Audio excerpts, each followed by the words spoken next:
출발 업앤다운 시간입니다. 오늘자를 움직이고 있는 그 주인공들 찾아보는 시간입니다.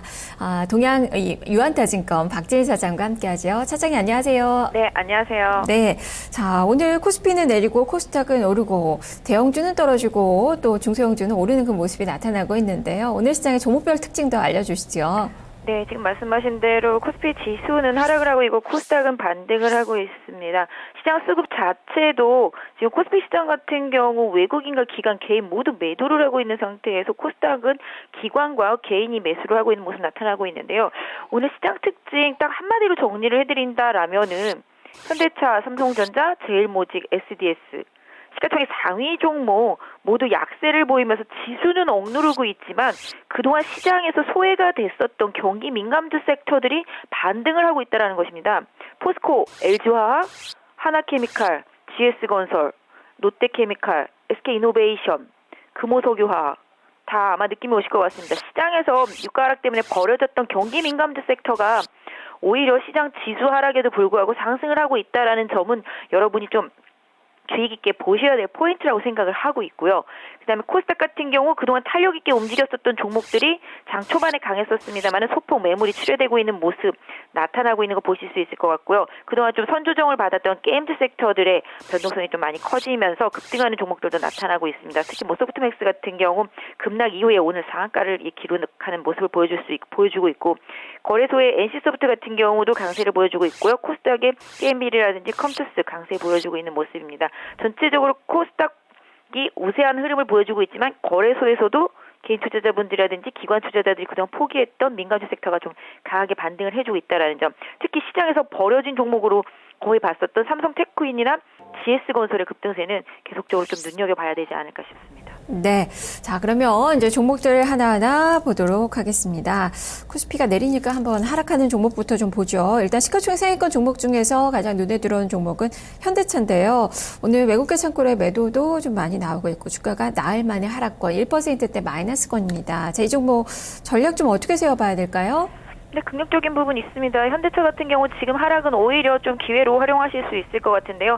말씀 지난번에도 드렸습니다만 삼성전자가 약세를 보이면서 대형주들이 지수 약세를 보일 때 민감주들이 반등을 하면서 지수의 바란스를 맞춰주는 흐름들이 이어지고 있거든요. 그래서 이런 흐름들 감안한다라면 경기 민감주가 좀 오르는 동안은 현대차가 승고르기를 할 수 있겠습니다만 전체적인 바닥권 추세에는 뭐 크게 박스권 중반대에 있기 때문에 변화는 없습니다만 하단부를 17만 한 2,000원, 3,000원 정도 설정을 해놓으신다라면은 지난번에 16만 원대도 매수 가능성에 대해서 저점권이라고 말씀을 드렸었다시피 그 당시에 매수하신 분들이라면은 17만 원 가격이 이탈하지 않는다면 보유의 영역에 있다라고 보여지고 있고요. 신규 매수를 노리시는 분들이라도 한 17만 2, 3천 원대 확실한 지지력만 보여준다라면은 접근해 보실 수 있을 것 같고요. 단기적으로 한 19만 원대 중반 정도까지 한 목표가를 설정해 볼 수 있을 것 같은데요. 역시 지수가 올라줘야 될 필요가 있을 때는 현대차와 삼성전자가 번갈아 가면서 움직임이 나타나지 않을까 싶고요. 뭐 제일모직이라든지 SDS도 마찬가지가 되겠습니다. 네. 자, 그리고 지금 이 경기 민감주들의 반등이 나오고 있다라고 말씀해 주셨는데, 지금 화학 섹터, 정유 섹터 모두 지금 플러스권으로 좀 전환되는 그 움직임이 나타나고 있는 구간인데, SK케미칼은 달라요. 지금 주가가 한 1%대 마이너스권인데, 주가가 새해 들어서 좀 오르나 싶었는데, 줄고 지금 음봉을 좀 내고 있는 그 모습인데요. 이 종목은 좀 다른 관점으로 봐야 되는 건가요? 네, SK케미칼 제약 섹터입니다. 전체적으로 지금 제약주들이 많이 안 좋은 상황이죠. 최근에 보면 종근당 같은 경우도 많이 급락을 했고요. 대형 제약사들은 좀 좋지 못한 상태에서 헬스케어 섹터들만 강하게 움직이고 있습니다. 뭐 지난주에 인바디도 많이 움직였다시피 그래서 전체적인 시장의 흐름이 제약주보다는 헬스케어 섹터 쪽으로 많이 움직여 있기 때문에 지금 제약주 전체적으로 좀 약한 모습인데요. 그럼에도 불구하고 SK케미칼 그동안 다른 제약주들에 비해서는 워낙 강세였었습니다만은 최근에 좀 조정세에 들어간 모습을 보실 수가 있겠습니다. 이 종목도 56,000원에서 한 68,000원대 사이에 박스를 보여주고 있는 종목이기 때문에 이 종목도 오히려 박스 하단으로 내려온다라면은 긍정적으로 보실 부분들이 상당히 좀 많이 있는 종목이고요. 개인적으로 한 58,000원 정도 지지대만 확인해 준다라면은 긍정적으로 한번 보실 수 있지 않을까 싶습니다. 네. 자, 코스닥 시장에서는 시가총액 1위 종목인 다음 카카오의 점검이 좀 필요할 것 같네요. 새해 들어서 많이 올랐었던 종목, 숨고르기로 좀 보면 되겠습니까? 네, 핀테크의 선도 주자입니다. 지금 핀테크 관련주로서 다음 카카오라든지 뭐 한국 사이버 결제를 비롯한 다른 결제주들이 그동안 급등세를 보여왔었는데요. 일단 뭐 핀테크 관련해서 해외 시장에서는 상당히 강한 흐름들이 나타나고 있습니다. 특히 뭐 중국 같은 경우만 해도 지금 뭐 텐센트라든지 알리바바 등의 인터넷 은행에 진출해 있는 상태인데 오늘 다음 카카오 같은 경우는 뉴스를 통해서 얘기를 들어본다라면 전혀 아직까지는 생각하고 있지 않다.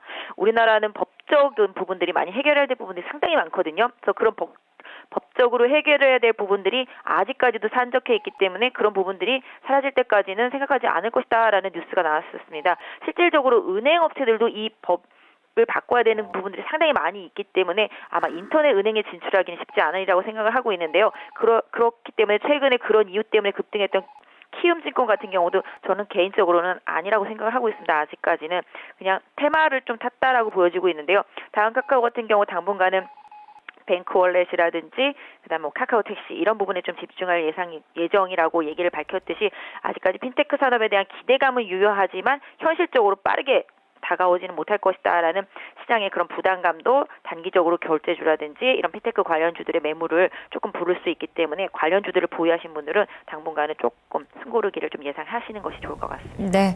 자, 그리고 개별주 하나 보죠. 모바일 액세서리 전문 업체죠. 슈피겐코리아. 자, 이 종목 연일 상승세가 펼쳐지면서 신고가가 나왔다가 지금 이틀 연속 음봉을 내고 있는 그 구간인데요. 자, 이 종목은 역시 쉬어가는 구간으로 좀 봐야 되는 건가요? 네, 지금 스마트폰 부품주 섹터 쪽에서의 전체적인 흐름이 좋아지고 있죠. 그래서 일단 뭐 슈피겐코리아가 워낙 지금 대장의 성격을 보여주고 있습니다.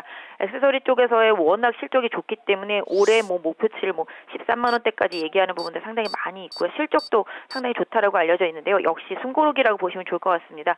모바일 부품주나 뭐 액세서리 섹터 내에서도 숨고르기가 뭐 앞선 종목들은 좀 쉬고 뒤처졌던 종목들이 올라오고 이런 흐름들이 계속 이어지고 있기 때문에 이건 좀 순환매에 좀 잘 대응을 하시는 것이 좋을 것 같은데요.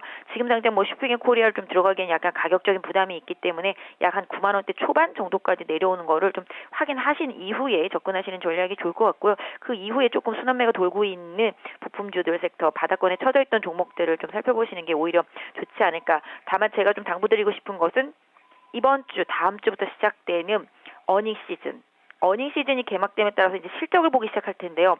실적 대비해서 너무 앞서간 종목들이라든지 실적 대비해서 너무 빠진 종목들 분명히 주가의 흐름이 다 다르게 나타날 거라고 생각을 하고 있습니다. 그렇기 때문에 지난주까지 테마를 타고 상당히 급등했던 종목들은 충분히 이번 주에 좀 주의할 필요가 있지 않을까 생각이 되고 있고요. 보유하신 종목들의 실적 반드시 좀 체크돼야 되지 않을까. 특히 뭐 실적의 기대감을 가지고 오른 종목들은 충분히 더 갈 수 있다고 생각하고 있습니다만은 그럼에도 불구하고 좀 실적을 너무 선반영한 종목들도 많이 있기 때문에 최근에 뭐 퀀텀답 TV 이런 거 관련해서 뭐 LMS도 상승 상당히 많이 했었죠. 다른 부품주들도 마찬가지게 되겠습니다만은 반도체 장비주라든지 모바일 부품주들 뭐 이런 액세서리류들도 다 마찬가지가 되겠는데요. 이런 종목들 앞으로 대응하실 때 눌림목을 충분히 좀 활용하시는 적절한 탄력적인 대응이 필요해 보이고 있습니다. 네. 자, 이제는 상승하는 종목 보겠습니다. 지금 상한가에 들어가는 종목, 소프트맥스인데요. 지금, 바닥권에서 올라서고 있는 그 종목이에요. 창세기전 4 티저 공개에 따른 그런 모멘텀을 좀 받고 있는 것 같은데. 자, 이 종목도 설명을 해 주시죠. 네, 소프트맥스 상당히 부진해서 많이 빠졌었습니다. 22,000원대에서 12,000원대까지 빠졌으니까 반토막이 났었죠. 그러고 나서 반등을 강하게 했는데요. 창세기 4에 대한 기대감이 다시 살아나고 있는 것 같습니다. 그동안 CJ 게임즈와의 뭐 관계가 좀 안 좋아지면서 지분을 다 팔고 이러면서 주가도 많이 빠지고 언제 도대체 게임이 나올 것이냐라는 시장의 기대감이 사라졌었는데요. 최근에 뭐 페이스북에 나온 얘기로는 올해 뭐 나올 것이다. 뭐 기다리면은 뭐 기다려달라. 뭐 이런 식으로 뭐 이제 내용이 나왔다 그러면서 시장에서 좀 기대감이 있는 상황입니다. 창세기4 소프트맥스에서 상당히 기대를 많이 걸고 있는 그런 작품이고요. 상당히 좀 금액적인 투자도 많았었기 때문에 반드시 좀 성공해야 되는 그런 게임입니다. 물론 온라인 게임이기 때문에 일단 뭐 모바일과는 좀 다릅니다만은 상당히 돈을 원래 사실은 모바일보다는 온라인에서 많이 벌게 되죠. NC소프트도 뭐 그런 케이스인데요. 과거에 소프트맥스가 영광을 누려줄지는 좀 봐야 되겠습니다만은 단기적으로 오늘 급등한 상황이라서 한 내일 정도부터 시작해서 추가적으로 반등이 나온다라면 최대 한 18,000원 정도까지 단기적인 흐름 보실 수 있을 것 같고요. 추격 매수보다는 조금 눌림목 활용하시는 전략이 좋을 것 같습니다. 네. 자, 안종목 간단하게 좀 보죠. 지금 호텔 신라 지금 주가가 한 2% 가까운 상승권의 움직임 기록이 되고 있는 그 구간인데요. 어제 지난 금요일에 잠시 쉬었다가 또 가는 움직임이 펼쳐지고 있습니다. 이쪽으로 좀 더 봐야 되겠죠? 네, 거래소는 낙폭과대 내수 섹터들의 반등세가 이어지고 있습니다. 지난 금요일장 GKL도 급등을 했었는데요. 지금 호텔신라도 꾸준히 상승을 하고 있습니다. 개인적으로 호텔신라 계속 방송을 통해서 8만 원대에서도 계속 좋은 가격대라고 말씀을 드리면서 추천드렸었는데요. 지금 상당히 많이 올라왔었습니다. 단기적으로 약 한 11만 원대 초반이면 저항대가 나올 거로 보여지고 있기 때문에 보유하신 분들은 그 정도 가격에서는 일시적인 차익 매물에 좀 부담을 느낄 수 있기 때문에 비중을 좀 줄여셨다가 다시 눌림목을 활용하시는 전략이 좋을 것 같고요. 일단 호텔신라 지금 가격에서의 추격 매수보다는 보유하신 분들한테 좀 추천을 드리겠고, 오히려 이런 관점에서 낙폭과대 주도를 다시 한번 돌아본다라면은 파라다이스라든지 제일기획 등 이런 낙폭과대 종목들, 아까 말씀드렸던 GS건설도 마찬가지가 되겠습니다만, 삼성테크인도 최근에 수주 얘기가 나오면서 정말 최악의 바닥권에서 올라오고 있거든요. 오히려 코스닥의 고가가 부담되시는 분들한테는 거래소의 낙폭과대 종목들을 한번 접근해 보시는 전략도 상대적으로 유리해 보이고 있습니다. 네, 알겠습니다. 말씀 잘 들었습니다. 네, 감사합니다. 네, 자 지금까지 박재희 차장과 함께 출발 업앤다운 살펴봤습니다.